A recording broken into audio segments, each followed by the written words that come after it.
Welcome to our channel. ప్రస్తుతం మనం శ్రీపాద శ్రీవల్లభ దత్తపీఠంలో ఉన్నాం. లతా గారి దత్తపీఠంలో ఉన్నాం. మాట్లాడదాం. అక్క నమస్తే అక్క. నమస్తే పద్మిని. మనం స్టూడియోలో ఒక వీడియో చేసాం. దత్త ప్రదక్షిణ ఎలా చేసుకోవాలో అని మీరు ఓరల్ గా చెప్పారు, చదివి వినిపించారు. మరి ఒకవేళ డైరెక్ట్ గా చూడాలి అనుకుంటే కమెంట్ సెక్షన్ లో మాకు తెలియజేయండి. డెఫినెట్ గా మేము ఒక వీడియో చేస్తామంటే బోల్డ్ అంత రెస్పాన్స్. మేము చూడాలనుకుంటున్నాం, చేయండి చేయండి అని. సో అందుకే పీఠానికి రావడం జరిగింది. Thank you so very much అక్క. Always welcome Padmini. మన దత్త భక్తులకి ఎటువంటి ఇలాంటి నియమాలు, ప్రదక్షిణలు, పూజా విధానాలు ఎప్పటికైనా తెలియచేయాలన్నా any time we are ready. So actual గా ఇదైతే ఔదంబర వృక్షం చాలా బ్యూటిఫుల్ గా ఉంది. అయితే ఇది బయట ఉంటుంది, కానీ స్వామిని కూడా చూస్తూ ఇక్కడ చెయ్యాలి అనేది నా ఉద్దేశం. స్వామి కూడా స్వామి సమక్షంలో ఇక్కడే ఉండి చూస్తారు. డెఫినెట్ గా ఎక్కడైనా చూస్తారు అనుకోండి, ఇంకాస్త ఎక్కువ. ఎందుకంటే మేడి చెట్టు ఉంటే దత్తాత్రేయ స్వామి ఉన్నట్టు ఇంట్లో సాక్షాత్తు దత్తాత్రేయ స్వామి దగ్గర ఆయన చుట్టూ మనం ప్రదక్షిణ చేస్తున్నట్టే భావించాలి. అయితే మేడి చెట్టుకి సంబంధించిన దీని వైశిష్ట్యానికి సంబంధించినటువంటి విశేషాలు నెక్స్ట్ వీడియోలో మనం మాట్లాడుకుందాం. ఇప్పుడు కంప్లీట్ గా దత్త ప్రదక్షిణ ఎలా చేయాలి అనేది మనం తెలుసుకుందాము. సో ముందుగా అయితే మేడి వృక్షాన్ని ఇది చెట్టును పెట్టారు, తర్వాత స్వామి ఫోటో పెట్టారు. పీఠం వేసుకోవాలి, దాని మీద ఇలా బ్లౌజ్ పీస్ వేసుకోవాలి, చక్కగా పటం పెట్టుకోవాలి. అనగా స్వామి అనగా లక్ష్మి పటం పెట్టుకుంటే ఇంకా మంచిది. లేకపోతే దత్తాత్రేయ స్వామి పటము, అమ్మవారి పటము సపరేట్ గా పెట్టుకోవాలి. గురుచరిత్ర పూజించాలి, ధూపం వేయాలి, అఖండ జ్యోతి వెలుగుతూనే ఉండాలి. ప్రదక్షిణ చేస్తున్నంత సేపు ఉదయం సాయంత్రం కూడా ప్రదక్షిణలు చేసుకోవాలి పద్మిని, ఒక పూటే కాదు. దత్త ప్రదక్షిణ అంటే ముఖ్యంగా మన కర్మలు తొలగించడానికి మన యొక్క సంకల్పం ఎటువంటి పెద్ద సంకల్పమైనా నెరవేరుతుంది. ఎంతో మంది పెద్ద పెద్ద గురువులు సైతం ఈ దత్త ప్రదక్షిణ గురించి చెప్పడం జరిగింది. దత్త బంధువులందరికీ అందించడం కోసం మనం చేస్తున్నాము. స్వామి పువ్వులు కూడా వేశారు, ఆశీర్వదించారు.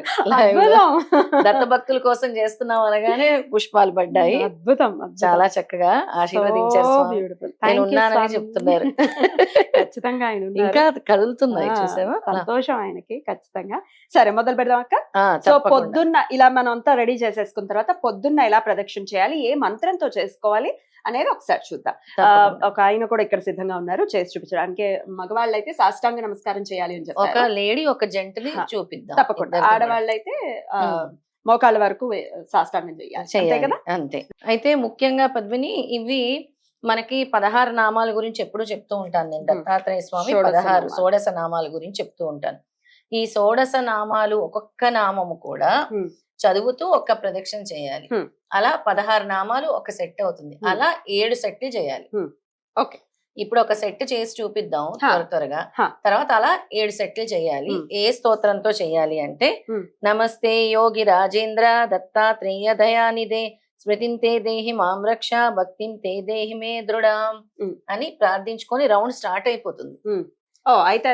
స్టార్ట్ అయిపోయిన తర్వాత ఓం శ్రీ వరదాయ నమః అని సాష్టాంగ నమస్కారం. మళ్ళీ ఇదే స్తోత్రం, మళ్ళీ ఇంకో నామం.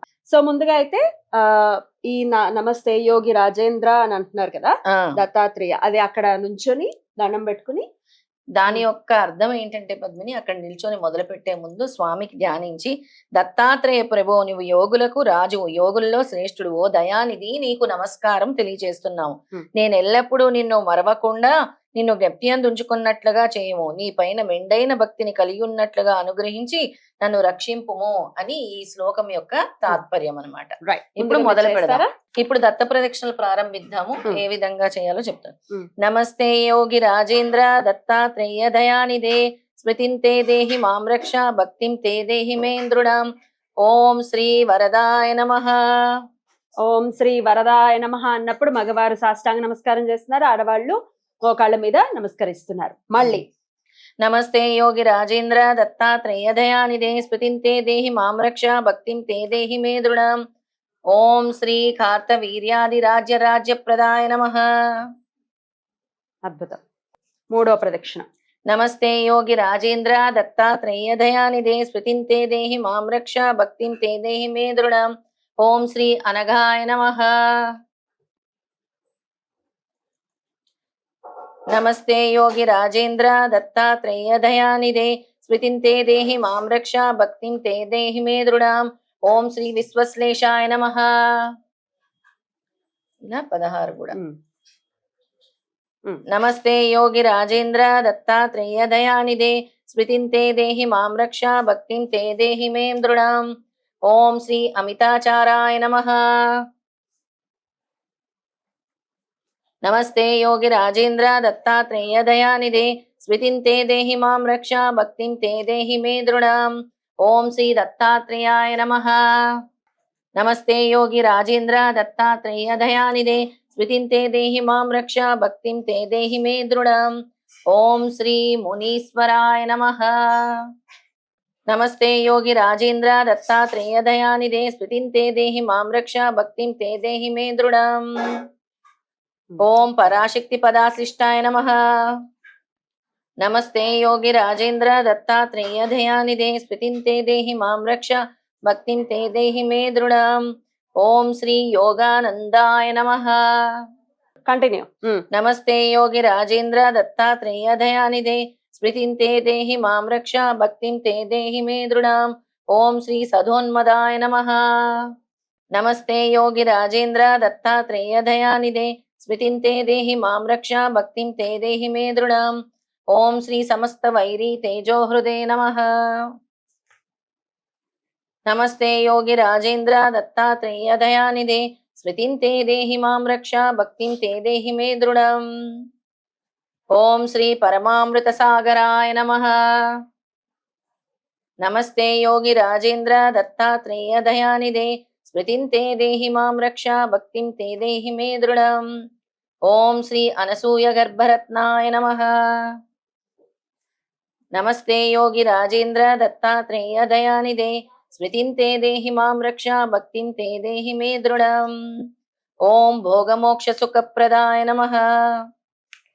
నమస్తే యోగి రాజేంద్ర దత్తాత్రేయ దయానిధే స్మృతిం తే దేహి మాం రక్ష భక్తిం తే దేహి మే దృఢాం. ఓం శ్రీపాద శ్రీవల్లభాయ నమః. నమస్తే యోగి రాజేంద్ర దత్తాత్రేయ దయానిధే స్మృతిం తే దేహి మాం రక్ష భక్తిం తే దేహి మే దృఢాం. ఓం శ్రీ శ్రీ నృసింహ సరస్వతి స్వామి సద్గురోపాదుకాభ్యాం నమః. అద్భుతం. ఇలా పద్మిని ఈ 16 ఇది ఒక్క నామాలు సెట్. ఒక సెట్ ఇలా 7 సార్లు చేయాలి. 7 సెట్లు అంటే 7. 112 సార్లు చేయాలి.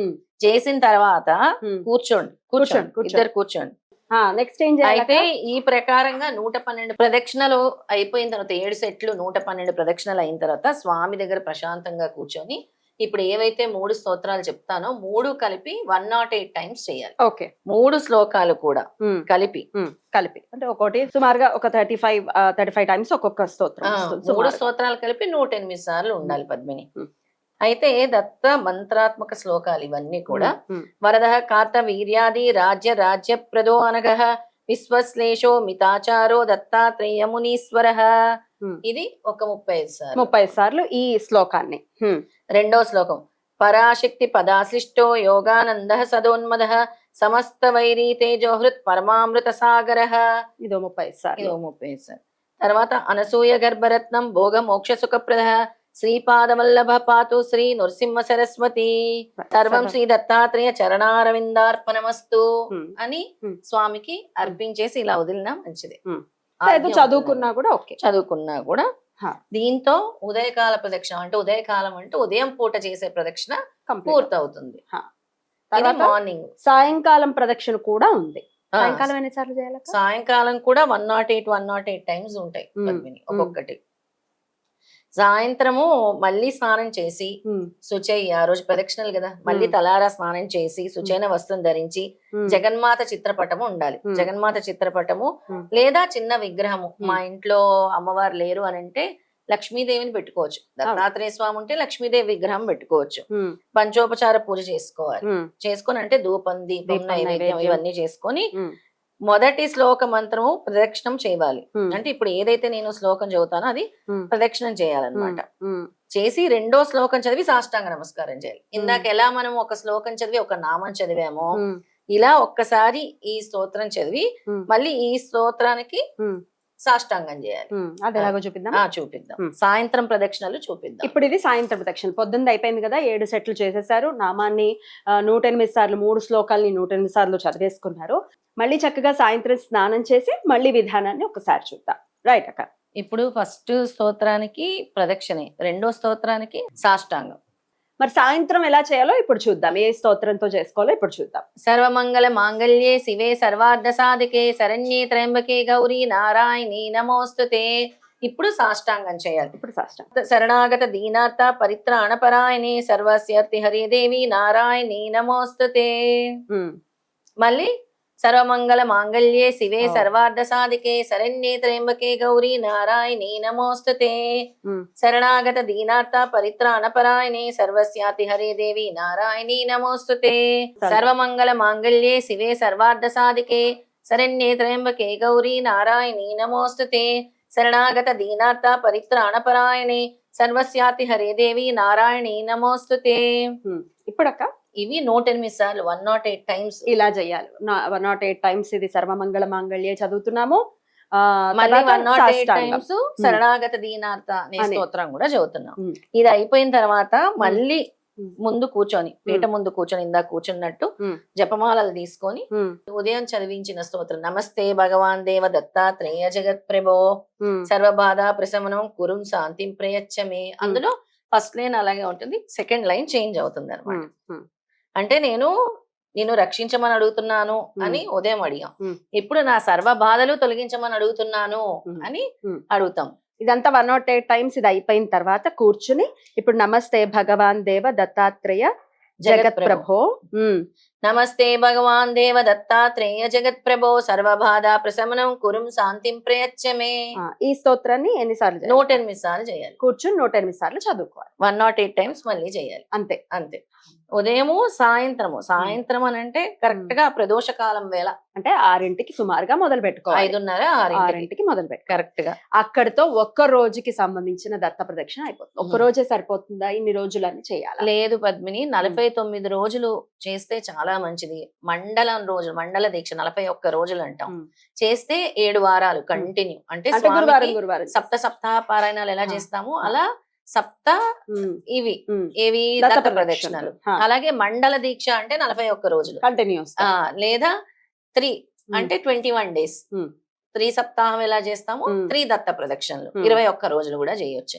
అంటే ఏదైతే దృఢ సంకల్పం ఉంటుందో, నేను ఇంకా ఈ కష్టాలు భరించలేను అనుకున్నప్పుడు నువ్వే నాకు రక్ష, లేదా నా సంకల్పం నెరవేరాలి, నాకు ఉద్యోగం రావాలి, నాకు పిల్లలు పుట్టాలి, లేదా మా భార్య భర్తలు మనస్పర్ధలు తొలగాలి, ఎటువంటి కష్టాన్నైనా, లేదా అనంతమైన భక్తి కృప పొందాలి, స్వామి నీ అనుగ్రహం పొందాలి అని ఎవరైతే ఆయన పాదాలు శరణ పెడతారో ఆ బాధను తొలగించి, ఇప్పుడు చాలా మంది దత్తాత్రేయ స్వామి దర్శనం కోసం కూడా చేస్తారు, కృప కోసం కూడా చేస్తారు. అప్పుడు కూడా అంటే వాళ్ళకి నేను ఇంత చేస్తున్నాను స్వామి, నాకు ఏదో ఒక రూపంలో కనబడట్లేదే అనుకొని ఆధ్యాత్మికంగా ముందుకెళ్ళటం కోసం కూడా ఈ దత్త ప్రదక్షిణలు చేస్తాం. అద్భుతం. కష్టంగా ఉంది అని అనుకుంటారేమో, కష్టపడిందే ఏది మన సొంతం కాదు. ఒక పిల్లాడిని కనాలంటే తల్లి చచ్చి బ్రతుకుతుంది, తర్వాత ఎంతో ఆనందాన్ని పొందుతుంది. సో ఖచ్చితంగా మనకి ఏదైనా కావాలి అంటే మనం కష్టపడాల్సిందే. అంటే ఇప్పుడు నువ్వెంత కష్టపడి పీఠానికి వచ్చి నా రెడ్ టీవీ భక్తుల కోసం నేను అందచేయాలి దత్త ప్రదక్షిణలన్నీ చిన్న చంటివాడిని వదిలేసి నువ్వు చేస్తున్నావు కదా, తప్పకుండా అలాగే ప్రతి ఒక్కరు కూడా కష్టం లేనిదే ఫలితం రాదు. ఎవరి కష్టమైనా ఉంది, వాళ్ళు బాధల నుంచి బయటపడాలి అన్న ఉద్దేశం మనకుంటే మనకు కూడా స్వామి గొడుగే కాస్తాడు మన కష్టంలో కూడా కదా. సో ఆ ఉద్దేశంతోనే రావడం జరిగింది. చాలా బ్యూటిఫుల్ గా ఎక్స్ప్లెయిన్ చేశారక్క. మరి ఈ నామాలకి సంబంధించినటువంటి ఆ PDF ఏదైతే ఉంటుందో డిస్క్రిప్షన్ లో ఉంటుంది, చూసుకోండి చక్కగా. ఒకవేళ డిస్క్రిప్షన్ ఎవరికైనా అర్థం కాకపోతే లత గారి నంబర్ స్క్రోల్ అవుతుంది కదా, ఆ నంబర్ కి వాట్సాప్ చేయండి, మాకు ఒకసారి ఫోటో పెట్టండి అని నేను పంపిస్తాను. చక్కగా చేసుకోండి. దత్త ప్రదక్షిణ క్లియర్ గా అర్థమైందని అనుకుంటున్నాను. అయితే కొంతమంది చాలా డౌట్స్ అడుగుతారు, మాకు పీట లేదండి, మేము ఎలా చేసుకోవాలి అని. అంటే పీట లేదా? చాలా మంది ఇళ్లలో పీటలు ఉండవు, అంటే కుర్చీలు వేసుకొని చేసిన వాళ్ళు కూడా చూసాను. వాళ్ళు ఏంటంటే ఒక చైర్ వేసుకొని అందులో షాల్వా లాంటిది కొత్తది వస్త్రం వేసుకొని పటం పెట్టి మేడి చెట్టు మొక్క తెచ్చుకొని దానికి పటం పెట్టి కూడా చేయొచ్చు. చిన్న మొక్క అయినా పెట్టుకోవచ్చు, ఇంత మొక్క అయినా పెట్టుకోవచ్చు, చిన్న మొక్క అయినా. మనకు చాలా మంది కూడా పీఠానికి వచ్చి అమ్మ మాకు మేడి మొక్కలు దొరకట్లేదని అడుగుతున్నారు. మనం కూడా సోర్స్ చేస్తున్నాం, ఈ కడియపలంక నుంచో ఎక్కడి నుంచో తెప్పిద్దామని. ఇస్తారా మరి భక్తులకి? తప్పకుండా. కావాలి అనుకున్న వాళ్ళు అడగచ్చు. అవి వచ్చినప్పుడు మనం చెప్దాం, తెలియజేద్దాం. మేడి మొక్కలు వచ్చాయి అని వచ్చినప్పుడు మనం అప్పుడు అనౌన్స్ చేద్దాం. అనౌన్స్ చేద్దాం. రైట్ అక్క. అయితే నైవేద్యాలు ఏం పెట్టాలి స్వామికి? నైవేద్యాలు స్వామికి ఇష్టమైన గోధుమ హల్వా, చక్కెర పొంగలి, మ్మ్. బీరకాయ పప్పు, మ్మ్. అన్నం, ఉట్టి అన్నం, బీరకాయ పప్పు అంటే కూడా చాలా ఇష్టం స్వామికి. మ్మ్. తోటకూర, మ్మ్. ఏదైనా ఇప్పుడు స్వీట్ కి సంబంధించింది అయితే చాలా మంది శుభప్రదం. Right. అలాంటిది చేసి పెట్టుకోవచ్చు. రవ కేసరి అయినా సరే పెట్టుకోవచ్చు. ఉపవాసాలు ఉండాలా ఈ దత్త ప్రదక్షిణ చేసినప్పుడు? ఉపవాసాలతో చేయగలిగితే చేస్తే చాలా మంచిది పద్మిని. కానీ బీపీ, షుగర్లు ఉన్నాయి, మా శరీరం సహకరించట్లేదంటే పళ్ళు, ఫ్రూట్స్, అలాగే అల్పాహారం ఏదైనా అంటే పాలలాగా అలాంటివి స్వీకరించి చేయొచ్చు. సాయంత్రం ప్రదక్షిణ అయిపోయిన తర్వాత భోజనం చేసుకోవచ్చు. భోజనం చేసుకోవచ్చు. Right. దానికి ఏమి నియమాలు లేవు. ఇంకేమైనా నియమాలు ఉంటాయా? అలా మనం ఒక దీక్ష చేపట్టినప్పుడు బ్రహ్మచర్యం పాటించుకొని చాలా అంటే శుచి శుభ్రత పాటించి మాంసాహారానికి దూరంగా. మాంసాహారానికి దూరంగా ఉంటూ మధ్య మాంసాలకి దూరంగా ఉంటూ మ్మ్. చక్కగా వ్రత దీక్ష లాగా చేస్తే ఫలితం తొందరగా కనబడుతుంది. అలా రావాలి ఖచ్చితంగా. దత్త ప్రదక్షిణ చేసుకుని స్వామి అనుగ్రహాన్ని అనుభవపూర్వకంగా తెలిసిన తర్వాత ఇంకా అసలు వదిలిపెట్టరు. సో ఖచ్చితంగా మేము తెలుసుకోవాలనుకుంటున్నాం దత్త ప్రదక్షిణ ఎలా చేయాలి అని అడిగిన వాళ్ళ కోసమే స్పెషల్ గా ఈ వీడియో చేయడం జరిగింది. సో ఖచ్చితంగా మీరు అందరూ కూడా వినియోగించుకోండి. ఖచ్చితంగా స్వామి జన్మ దగ్గర జన్మల పాపాలు తొలగాలంటే ఒక్క రోజులో తొలగవు కదా పద్మిని. కష్టపడాలి కదా. దత్త ప్రదక్షిణ వల్ల కొంతవరకు నీ పాపకర్మలు తొలగుతాయని స్వామి చెప్పటం జరిగింది. Right. అన్నీ కాదురా, Hmm. నువ్వు నా దత్త ప్రదక్షిణలు చేస్తున్నావు అని అంటే ఎంతో కొంత కృప ఉంది కాబట్టే నువ్వు దత్తాత్రేయ స్వామి వరకు రాగలుగుతున్నావు. అవును. కొంతవరకు నీ జన్మ జన్మల కర్మలు తొలగుతాయి. Right, beautiful. అలా తొలగిపోవాలి.